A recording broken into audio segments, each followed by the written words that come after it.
Hi everyone and welcome to GameSpot's E3 coverage 2015. It is day 2 of the show and I'm very excited to be joined by Kurt Margenau, who is the lead game designer on Uncharted 4. I swapped for this appointment because I'm so excited about Uncharted 4. All right. So Kurt, we were just talking about it a little bit, a very big E3 for you guys. What's the reaction been like to the gameplay? Yeah, it's been great. We always love E3 is always it's my favorite time of year. It's better than Christmas for me. We finally get to show. We've been working on this demo for many months, and finally getting to show it to the world.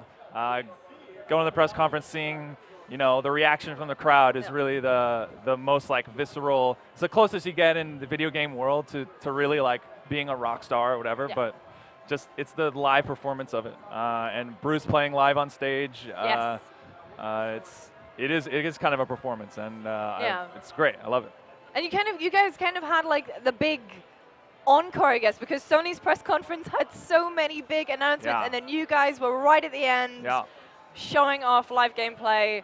So, I mean, you're kind of adding a lot into Uncharted 4. You're kind of making it bigger than ever before. How did you choose that area to show off? Well, we started off back in December, and that was kind of, we wanted to make sure that the first thing we showed was like core gameplay, just the new combat, bigger wide movement, and linking all your moves together.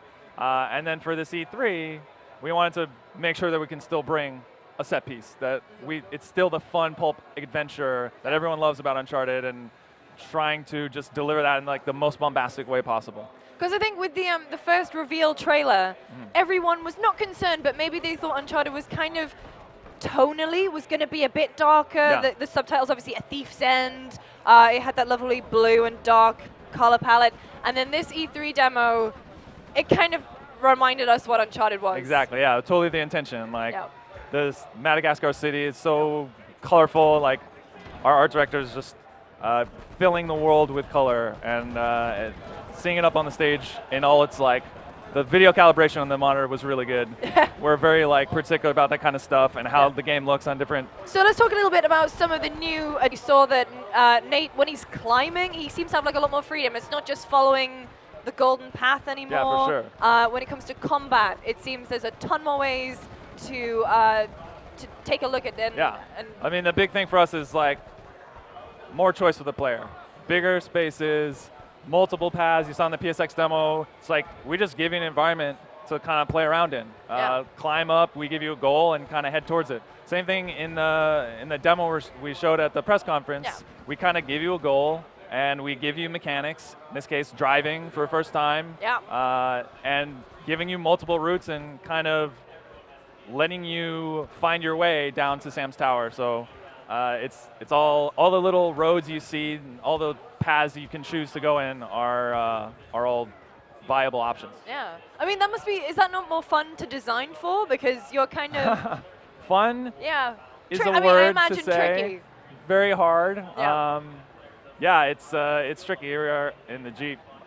This sequence especially. I can't wait for people to play it in the real game, because it's pretty awesome. So we can see here that Nate's driving for the first time. He can drive stick. He does. As well. I'm very proud that Nate drives stick. I'm a big car guy myself. I've always, for Naughty Dog to have vehicles in Uncharted, of course Nate's going to drive stick. So I mean, is this not like, I mean, there must be, are some of these obviously scripted, because I mean that car coming out right there, and there's one later at the end of the demo. We have entire crowd systems for crowd getting out of the way. We have special AI we wrote specifically for this truck to kind of hunt you through these corridors. So it's all as systemic as we possibly can make it. Oh wow, okay. And I mean, like, let's talk a little bit, because you're going more open worlds. I mean, has it been kind of trickier because you have so much more to fill, or has it been more of a fun challenge? I mean, open world isn't the word I would use. I would say we're opening it up more for the player, for sure. For Uncharted though, it's all about the pacing. So we have to be very cautious when we do open it up that it maintains the pacing of the story. So in this case, it's like, this is an action. This is a set piece moment. So it's going to be a directed experience, but we're giving you as much freedom as we possibly can within that. Yeah. So, I mean, one thing we haven't really seen much of, which I'm kind of desperate to find out more details about, is the story. So we know obviously that Troy Baker's involved. It's Nate's wayward brother, Sam. Sully's back. I'm hoping Elena's back. I hope for Chloe. I mean, are you guys going to be releasing any more details, or are you gonna keep us in suspense? We'll keep you in suspense a little bit, but yeah, Nate has a brother. He's been away they've been separated for 15 years, and kind of the theme of the game is family, and Nate gets kind of pulled back in. He's settled down with Elena. He gets pulled back in by his brother, comes back into his life, and he needs his help. So we're kind of we're seeing a little bit out here. We're getting to Sam, we're helping him out, and when the extended demo continues, you'll see a little bit more of the brothers kind of working together in this kind of bombastic set piece way. So this is obviously the first Uncharted game on the PlayStation 4. We're getting the Nathan Drake collection as well. What is it? I mean, the classic question: new hardware. What has it allowed you to do in this game that's been impossible on the old Uncharted? I mean, just the size, the sheer size, the memory that we have allows us to just make everything bigger. Like this environment is like it's just massive, and we're just driving through it so fast. It just allows us to just, and the fact that we can do that so seamlessly is it's a testament to our programmers and our artists to be able to do that, and it blows me away still when even just watching it. It's huge. And the facial animation. So you guys released a few videos of Nate's just like expression, which is kind of it's veering into Uncanny Valley territory now a little bit. It looks so great. I mean, how's the process changed from? Real time is a big deal for us. We've never had real-time cutscenes in Uncharted before, so everything that we've done for the cutscenes in the previous games, we had to bring over and make it real-time, and it looks amazing. This skin shaders and all the little blend shapes, and you go on and on about the tech, but when you look at Nate's face in the beginning and the lights hitting him just right, and you're like, oh, it's all, and it's real-time. So you guys are kind of like the flagship Sony franchise. Is there a lot of pressure as you kind of keep going and it gets more successful? I mean, the pressure we put is on ourselves. Like, within the studio, it's definitely the harshest critics. And like putting this demo together, it's every day someone's coming over. We watch it as a team. We comment on little things like, oh, there's this little pop in this animation over here, or oh, this little thing. There's a LOD pop on this thing. We need to fix it. So it's like constantly combing through and making sure every little detail is perfect. And it's like, if we can satisfy ourselves and we're happy with what we're putting out, then I think we're going to be okay. I think you'll be fine. I mean, like, and I'm sure you definitely have a vast legion of fans. Any kind of special fan requests coming into the game? Or are you just kind of taking feedback on board and mulling it over? I mean, we have our own. We love the fans, and there's every day at E3 I'm watching fan reactions of the demo and just seeing people get excited about Uncharted. But we have Neil and Bruce are directors, and they have a vision, and we're fulfilling that vision, and it's gonna be awesome. It's Nathan Drake's final chapter, so I think fans are going to be happy with it. Don't say that. I know, it's spectacular, and we're very excited to see the game. So let's talk a little bit, because I've been noticing watching the gameplay, some little tweaks here and there. So I think the grappling hook kind of rope thing now that he has. It's more than subtle. It's a big one, I guess. For us anyway. For a game designer, it changes a lot of what you can do, how big the spaces need to be to allow for a grappling hook. At the very end, when Nate jumps out of the Jeep with the grappling hook onto... Very Terminator 3. I liked it. You saw in the PSX demo using the rope a little bit. It kind of fulfills all the different pillars of gameplay of an Uncharted game. You're using exploration, puzzle solving, combat. So that's kind of linked in ways. So the vehicle's another one too, where we're seeing it in a set piece here, but that's not the first time you're going to drive the vehicle. It's going to be a bigger part of the game. We're going to make sure that the players get hunted down by the storage truck.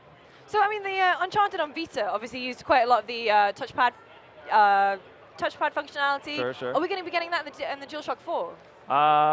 We love the DualShock 4. It's my favorite controller for sure. Yes. And yeah, we're still figuring out what we can do with the DualShock, but I think we're gonna do some cool stuff with it. And of course, it wouldn't be current gen video games without the 30-60 debate. That's still a thing that we're doing apparently. Sure. You guys said targeting 60, but 30's fine, and I agree. Where are you at with that now? Yeah, I mean, if you look at the demo and just how much is happening on the screen, it's kind of physics, it's insane. We want Uncharted to look like the best game we can possibly make. So there's no point making a 60-frame game if it chugs to sub 30 when the going gets hot. Solid frame rate is important. Is the most important thing, that it's consistent. So yeah, but in multiplayer, we are targeting 60 in multiplayer still. Yeah. So we know how it feels on the stick to have that for a multiplayer game, to have the responsiveness. So still targeting 60 in multiplayer. So stealth is also. I mean, Nate is kind of, he's all guns blazing most of the time, but sometimes he has to step back and try and sneak his way through encounters. Yeah. Is that changing a little bit, the way we're going to approach it in Uncharted 4? Yeah, we added, we learned a lot from The Last of Us in terms of AI, and it seemed to fit for Uncharted to kind of stealth, again, trying to give player more options in all of our scenarios. So you saw in the PSX demo, you can, the AI has, they're kind of communicating with each other. You can hide in shrubbery. Yeah. We call it stealth grass, but it's not really grass. It's whatever. There's lots of different kinds of. Bit of topiary. Yeah. So yeah, you can he'll crouch in grass. You can stealth guys. You can engage in combat and then disengage. Allow the guys to lose you. You can kind of sneak around. You can skip enemies in certain areas. So yeah, it's I'm really excited. It's for Uncharted to have so many options is like, it's a dream.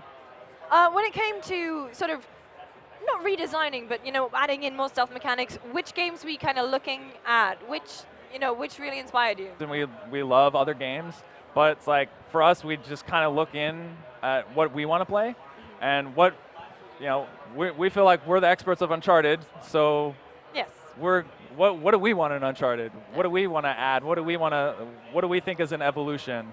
So to us, it's really accentuating the fluidity, adding rope, movement, speed, having every move be just impactful on melee, and vehicles for the first time is it really like. Because that is huge. I mean, it is a big thing to put into a game, and yes, it's a lot of work.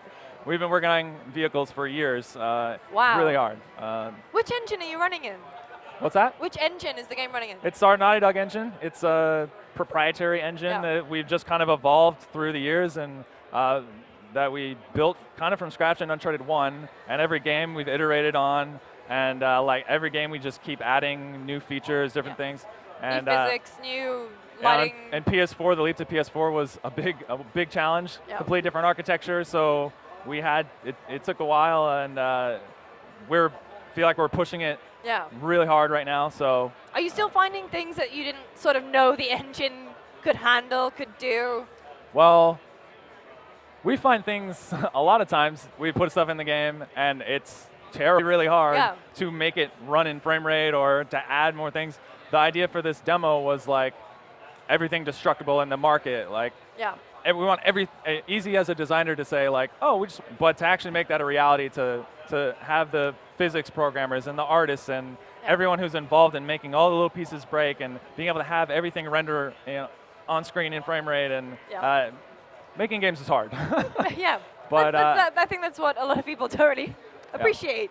Maybe when games come out and there's a glitch or something, everyone just goes, takes to Metacritic or whatever. So your guys gonna be in crunch a little bit. Well, hopefully not crunch, but you're gonna be very busy up until launch. We're gonna be heads down working on Uncharted 4 to release it. That's pretty much the priority right now is ship the game. I always get a boost of energy. Hopefully the team gets a boost of energy. The team did an amazing job on this demo, and we just need to now follow through on that and just kind of make the rest of the game as awesome as what we've shown so far. So how important is it for you guys to be able to show a live demo? Because I mean, it's small mishap with the controller functionality on the live demo, and I had a heart attack, and Bruce had a heart attack on it's stage. okay. I mean, I remember a few years ago, I think it was Gears of War 3, when it said controller disconnected. Yeah. So well, we're at least glad that it wasn't the game's fault, the controller. So, but I was thinking about this because a lot of people say, you know, why don't we just do a video, record it live? It's like, to make it real, to make it playable, it forces us. It's really for us. It's like the ultimate milestone deadline of it's got to be playable on stage, and because you know, if you have a video, you can take shortcuts and you're like, oh, it's just a video, we'll play it the perfect way and like record it or whatever. So it makes us have to hit our frame rates and have to and to see it and you know that it's done and it's real, it's awesome. Yeah, I mean, I think that is the thing for the gamers and the players themselves, is that a live playthrough, it reinforces the fact that the game is there. It's not gonna like Last Guardian on us and vanish for a few years and then come back. You know, like it is there. Yeah.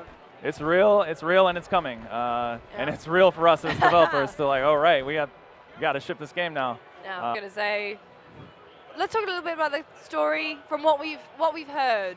So Captain Avery's treasure. I mean, is he based on kind of like real life, or is it? Yeah, Henry Avery was a pirate in the late 1600s. He had the biggest pirate haul of all time, and kind of Nate and his brother Sam are. So that's kind of the last job. Exactly. Exactly. It's the ultimate pirate treasure. Yeah. And so where are we going to go? Because I mean, we've seen such a great variety of environments in Uncharted before. Obviously. One of my favorite things about Uncharted is we get to kind of globetrot around and see all these different lush, gorgeous environments. So yeah, we're totally continuing that.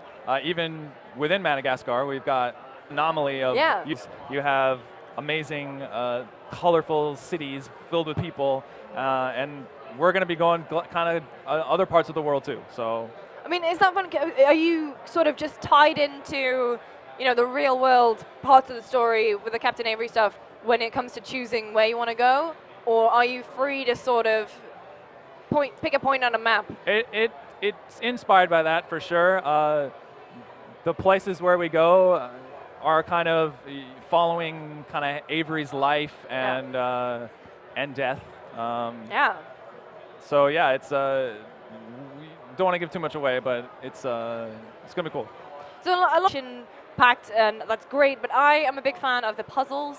Oh yeah. You know, like the tomb and trying to. What have you guys been designing for those? Puzzles are hard. Yeah. But I think the takeaway from this video is that games are hard. Games are hard. Puzzles in it. We know that's kind of a trope of Uncharted, and absolutely we're gonna have puzzles.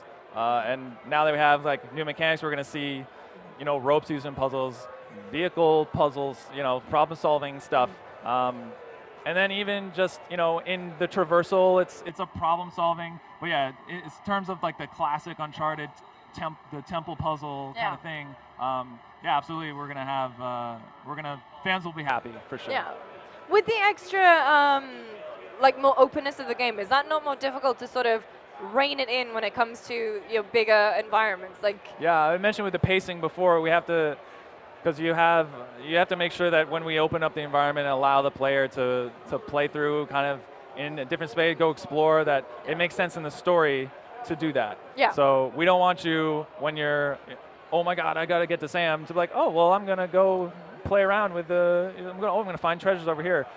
So it's constantly a battle kind of on the game design to like, we want to give all these choices and all these things, but we have to make sure that we get that roller coaster, that push of the story. And I think we've done a pretty good job, and we definitely expand that exploration for sure. I mean, because from my memory, Uncharted doesn't necessarily, because it was more linear, like it wasn't necessary to have a prompt like on screen saying, you need to go this way. It was always still illuminated. So that's how I always found my way through it. I mean, how are you going to tackle that in Uncharted 4?